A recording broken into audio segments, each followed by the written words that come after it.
Pessoal, mais uma questãozinha de interpretação de gráfico.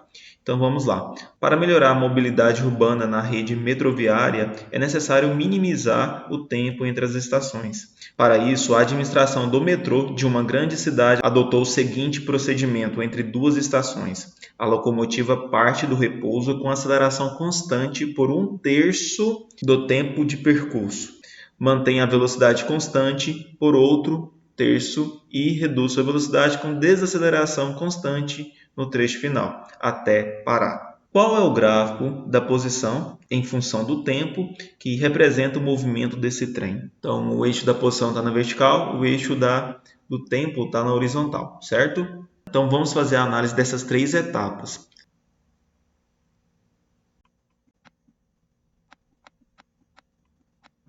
Então, nós temos o gráfico da posição em função do tempo, certo? Então, vamos analisar aqui a primeira etapa. Na primeira etapa, ele diz o seguinte, que a locomotiva ela parte do repouso. Então, ela tem um ponto inicial aqui, a distância dela é zero, o tempo dela é zero, então ela vai partir daqui, desse ponto do repouso, pessoal. E com aceleração constante.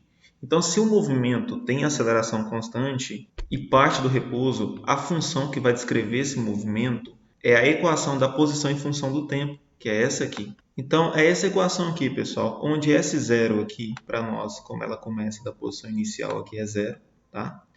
Aqui também a velocidade inicial do trem é zero, parte do repouso, certo? Então, o tempo aqui vai para zero, então nós temos aqui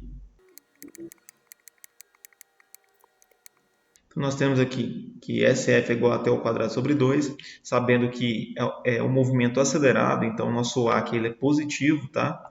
Ele é positivo porque ele é acelerado. A concavidade da parábola, por ser uma função de segundo grau, ela é voltada para cima. Então ela vai ter uma característica, pessoal, parabólica, com concavidade voltada para cima, tá? Muito bom. Vamos para a segunda etapa. A segunda etapa diz o seguinte, que mantém a velocidade constante por outro terço. Como a velocidade nessa segunda etapa é constante, a gente lembra da posição em função do tempo para um movimento uniforme, onde a equação é essa aqui, posição em função do tempo, onde a posição final, posição inicial, mais V0t. Nesse caso, mais porque a posição está aumentando com o passar do tempo.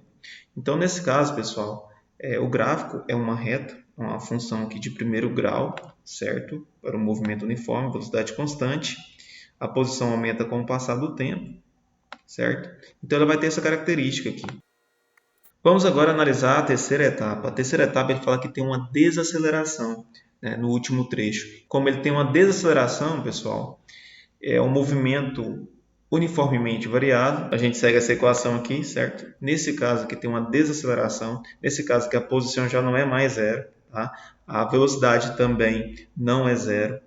E nós temos que a concavidade aqui, esse sinal de positivo, ele passa a ser negativo, porque é uma desaceleração. Então, o gráfico ele vai ter uma característica com concavidade voltada para baixo, certo? Então, ele tem essa característica aqui, ó. Ele tem essa característica concavidade voltada para baixo, porque é uma desaceleração e é um movimento uniformemente variado nessa terceira etapa, tá bom?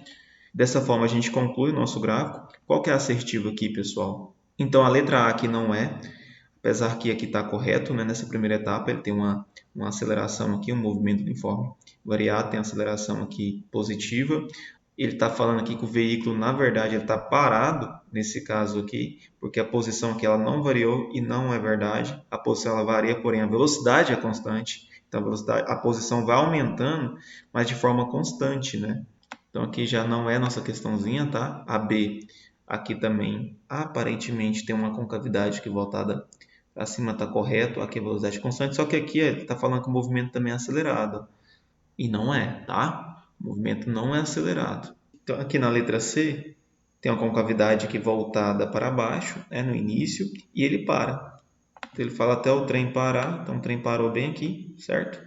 Então marcamos certo na questão C, C de correto. Maravilha, pessoal. Então vamos para as próximas questões, tá?